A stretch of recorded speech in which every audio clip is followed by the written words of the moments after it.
New Mexico lawmakers took a new training on sexual harassment this year, and there's been a lot of discussion in recent months about how to address sexual harassment in the Roundhouse. I sat down recently with two women who experienced sexual harassment in politics. Women are speaking up in New Mexico and around the country about sexual harassment at work. I'm joined by two women who have publicly shared how men have treated them in their work and campaigns and the legislature. Vanessa Ella Reed is a lobbyist and political consultant, and Heather Brewer has worked on Capitol Hill and in the Roundhouse for former Speaker Ben Lujan. Thank you both for coming and talking about this issue. Vanessa, let me start with you. In December, you talked about your situation in the New York Times in an article that got a lot of notoriety, that Representative Thomas Garcia asked for a sexual favor for a vote. Can we back up just a little bit and talk about what was the atmosphere that went around that situation and what led up to that situation with Mr. Garcia? Certainly. Yeah, in 2008, I started working on a bill that I worked on very hard, and Representative Tomas Garcia was the vice chairman of Business and Industry. He was very helpful on the bill, with the bill in 2008 in the committee and then on the floor. He helped us with the floor votes. So we continued talking throughout the year, and in 2009, he was again vice chair of Business and Industry. And on March 19th, voted for the bill in committee. And after that, offered to help me with my vote count. And as lobbyists, you have vote counts where you put legislators in one category. Either they are committing support or opposition, which other one, I mean, obviously it's never a vote until it's a vote, but we certainly identify those folks. So he offered to help me with my vote count. The committee ended. It was late on the 19th, and he came over to my hotel where I was at. We were in the public area downstairs and just talking. He decided he was hungry and wanted to order food. This was 58 days of a 60-day session at that point. So I had been staying at this hotel for 58 days. The hotel folks said, we don't serve food downstairs to the restaurant area. You're gonna have to order room service. Well, I mean, I had an office suite with public access where all the lobbyists could help me out with, and I offered that Representative Garcia and I go up to the office and order from there. He was certainly amenable to that. We went upstairs, ordered the food, went over the vote count. Once the food arrived, we really started dissecting the votes and going into where we were. And it was at that point we had a 3-vote margin where we were ahead, and he said, I see you have indicated that I'm in favor of your vote. I said, of course, in favor of your bill, of course. You just voted on it. You voted on it the last 2 votes in 2008, so you voted on it 3 times. Of course you're in favor. Is this a joke? So I was sitting on the couch by the desk area, and he started walking around the suite and opened up the door into my bedroom suite.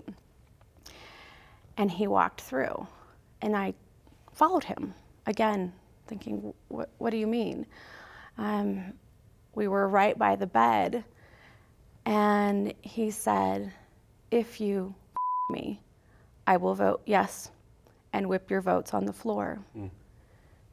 You have the same name as my wife. I won't even get confused while we're Oh, yes. It's been a while, and it still is very difficult. I can imagine. The very next day, I told a legislator, and we talked about what my options were. And I made the decision to just deal with it when the session was over. I had a day and a half left for the session. So we did, and continued with lobbying on this bill.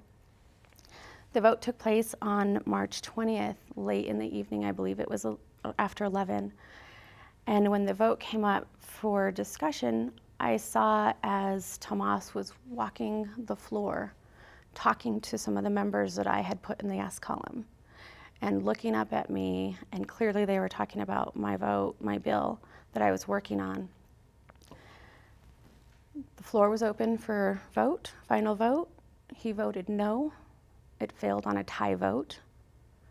He turned around, blew me a kiss, shrugged his shoulders, a final insult. And that's what he did. Wow, how did you feel after that vote, after that move with the blowing of the kiss? Shocked, Yeah. disgusted. I mean, at that point, it didn't sink in for a couple of days, and that's when I actually told my direct supervisor. There were actually instances where I thought, well, could I have just done it? Just closed my eyes? I thought, what am I thinking? Absolutely not. No way. What he did and his abuse of power is not okay. And it took me quite some time to tell several people in my family, other members of the legislature. And I had to still deal with this person. He was still a legislator. A couple months later, I invited him to meet me in Albuquerque. And I met him at the Fork restaurant. It was another name then. I waited for him before the hostess sat me. And as we sat down and the hostess and the waitress went to go get water, I asked him, do you always trade sex for votes, or was that just with me? He got up and walked out. That is the last time I have talked to him, and he was a legislator after that. Wow. Very last time. In the New York Times piece, he has denied he said the allegations were false. Were you surprised that he denied that in that New York Times piece? I'm not surprised. Yeah. Who wants to admit to something so disgusting and heinous? Right. Honestly, I don't know why he would think I would make that up, or why anybody would think I would make it up. Right. Have you seen him since, or run into him in any capacity? I saw him yesterday and the day before at the legislature. Really? I did. What was that like? You know, I had thought, especially since my story's become public, I know what I'm going to say to him. I'm going to hit him. I'm going to throw something at him. I'm going to scream at him. I did nothing. I was so in shock. I literally just sat there and let it soak in that here is the man who used and abused his power and killed 2 years of my work in one night. And there he is walking by me. I couldn't say anything. Right. I've now gathered. I know what I'm going to say to him when I see him again. Sure. But it was incredibly uncomfortable. Wow, I can Incredibly imagine. uncomfortable. I can tell you I received text calls from people saying, he's in the building. Wow. Be aware, be aware. I said, I just ran into him. Wow. But thank you for watching out for me. Right. That's no way to work, though. You know what I mean? No. You're there to handle your business. Heather, when you hear this story, I'm curious your reaction. You know, when you hear Vanessa's story, this is the things that happen in the roundhouse all too often, as we hear. What are your thoughts? You know, it's upsetting. I mean, it's an incredibly upsetting story. Vanessa has been working in New Mexico politics since I've been here. She is a staple and someone that I've looked up to in my work. And to know that she's gone through something this outrageous is disturbing and it's upsetting. But am I surprised? No. Right. Am I surprised to hear that a legislator abused his power in that way? No, unfortunately, I'm not surprised. I'm disappointed. Right. Now you have your own story, of course. Certainly in the Santa Fe New Mexican, you told a very, difficult to read story about your own situation on the campaign trail. Tell us about that. So it was just about 15 years ago when I first moved to New Mexico, and I had accepted my first campaign job. So I'd worked in DC for a number of years doing political communications, and had decided to try a new life, a new world in New Mexico. And I was excited to have my first campaign job. I didn't really know the lay of the land. I knew I was taking a little bit of a risk, but I accepted the job and I was excited and ready to go. That night at midnight, my phone rang. This was 15 years ago. I just grabbed the phone. There was no picture that popped up or anything like that. I grabbed the phone and it was the candidate who had offered me the job that I had accepted earlier that day, asking me to come over to his house and have sex with him.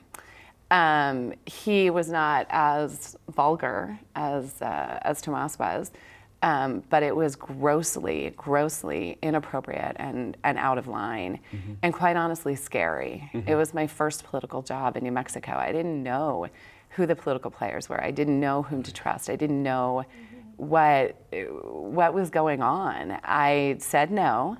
And the next day, kind of, as you were talking about, how you have to sort of gather your strength. I gathered my strength, went into the office, made it very clear that that would not be happening again. And we sort of went on with business. But there was nobody for me to report that to. Right. There's nowhere to go. You tell a couple of people because you can't you can't just keep it Right. all to yourself. You have to tell someone because it's humiliating. I mean, it's absolutely humiliating. You've built a career, you've built a reputation, which for me was still very new in New Mexico, but I certainly wasn't new to the political game, that you tell a couple people and you just try and get by, had for so long been the way that this was handled. Right. Or what did I do wrong in this Exactly. situation? When you didn't do Exactly. anything wrong. I didn't do anything wrong. No. He did something wrong. Yeah. Right, exactly. Yeah, yeah. I'm curious how that impacted your work in that campaign. Was that something you could just, like you said, you gathered your strength, you had that confrontation, but Right. things can't be the same. No, of you course know. they're not. Right. Of course they're not. And it's the same thing as having to go back to the legislature the next day and just act like nothing has happened and keep working. Right. I didn't know anybody in the state. I didn't have a support network. I didn't have that sort of thing. So I just had to just keep blindly moving forward, not knowing was this going to be held against me? Was I going to lose the job? Were there going to be more suggestions? Was there going to be more inappropriate behavior? What was I going to do about it? And there is just this way, not necessarily traditionally, but certainly in my professional career, that you just had to figure out a way around it. Sure. Like you just had to figure out how to live with it, how to deal with it. I heard a woman interviewed several weeks ago, was talking about how handling sexual harassment on the job was almost like a job skill that we had to develop. Like you just figured out how to navigate it and you moved on. Wow. But you never considered, I mean, I never, ever considered, and this is someone who went on to serve in other political offices, I never considered speaking out against him. Right. I never considered telling that story. Times have changed. Sure. But Right. But at the same time, and again, for the both of you, we are a small state, and everybody sort of knows each other at Yes. every level up and down the ladder. So in my imaginings, when I hear these stories, you're always sort of casting ahead. We're all thinking about our career, the next step. And if that person's there at that next step, what do you then do? Yeah. Do you know what I mean? Yeah. That's a difficulty. it is very Yeah. difficult, and it's a very real consideration Right. or calculation that women have to make Right. in deciding when, how, and if to tell a story. Right. Right. And one of the things I'd like to add into that Please. is since my story was public, since it became public, I've had over 100 people contacting me, either finding my number on the internet, calling me, texting me, direct messaging, Facebook, LinkedIn, whichever means of communication, talking about not only, what do I do, but, oh, okay, that was the rite of passage. I mean, even making jokes about it because Really? it's just so common. And then them saying, you know what, it wasn't a rite of passage, it was wrong. And thank you for speaking up, and thank you for talking about your story and the other women that have done it. I mean, they've referenced your story as well, Heather. People are finding a voice now, and I think that these conversations are really changing the culture. And yes, New Mexico is a small state, and that's to our advantage because there are less people that have to be taught how to treat other people well and right. That's a good way to look at it. Exactly right. Well, and I don't think we can also have this conversation without talking about the retaliation and the fear of retaliation. Absolutely. In my experience, the retaliation that I experienced came not in sharing the story of what had happened to me, but in criticizing a male political blogger in the state for his response actually to your story in the New York Times. Right. And I questioned him and criticized his approach on social media. And the next morning, I awoke to his entire blog being dedicated to defaming me, my husband, my friends, my friends' husbands. Yep. I mean, there is still a culture of retaliation out there. I'm happy to say that people really rallied behind me and against that, and people have pulled their advertising from that blog. He has been uninvited from public appearances. That there is definitely a strong contingent of individuals and unions and really interesting coalition of people who are supporting women who speak out. But you still run that risk of having your name publicly dragged through the mud and having your family brought into it. I have to congratulate you. I did read that in real time in that blog that you're talking about. That was a very vigorous to use a word, Yeah. but a very necessary discussion that had to happen in that format. Last December, there was a working group formed in the legislature, some women that you probably know personally, with some other male legislators to try to figure this out. And Vanessa, what to you would be the best next step in the legislature to try to get this problem resolved? What has to happen? Well, as you know, the legislature did pass a policy the eve of the start of legislative session, so the day right before it started, and at the same time required all legislators to participate in a sexual harassment training. Okay. The Secretary of State also followed up, and I believe she did it before, her own policy to have sexual harassment training and setting a policy in place. The fact that we now have protocols and an established framework on how we report sexual harassment is a great first step. Okay. I do think that the legislators are going to have to look at this policy and discuss it and dissect it, because it's still not perfect, and it won't be for a while, but it certainly established a framework for individuals. Right. Heather, for you, what would be the best next step, do you think? And I do appreciate the work that the legislature did and the timeliness in which they did it. It was point. very clear and made very clear that they wanted to have a new updated policy in place before the session started. And I do appreciate that, and I thank them for having that conversation and listening to the feedback. They got feedback from the public and they made changes to their draft policy. My concern is we've had sexual harassment policies in place for 30 years. Every business has a policy, every institution has a policy. The policy is less meaningful to me than the actual culture change that needs to come with that policy. Right. If the policy is not enforced in a way that holds perpetrators accountable and protects victims, it's not worth the paper it's written on. So I really do appreciate the policy. I appreciate the effort that went into it.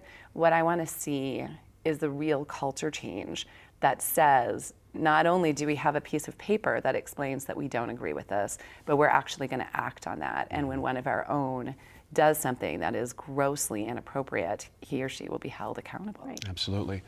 Heather Brewer, Vanessa Ella-Reid, thank you for coming in. It's an important subject. This is a part of a continuing conversation we're having nationally, but also more importantly to us locally here in New Mexico.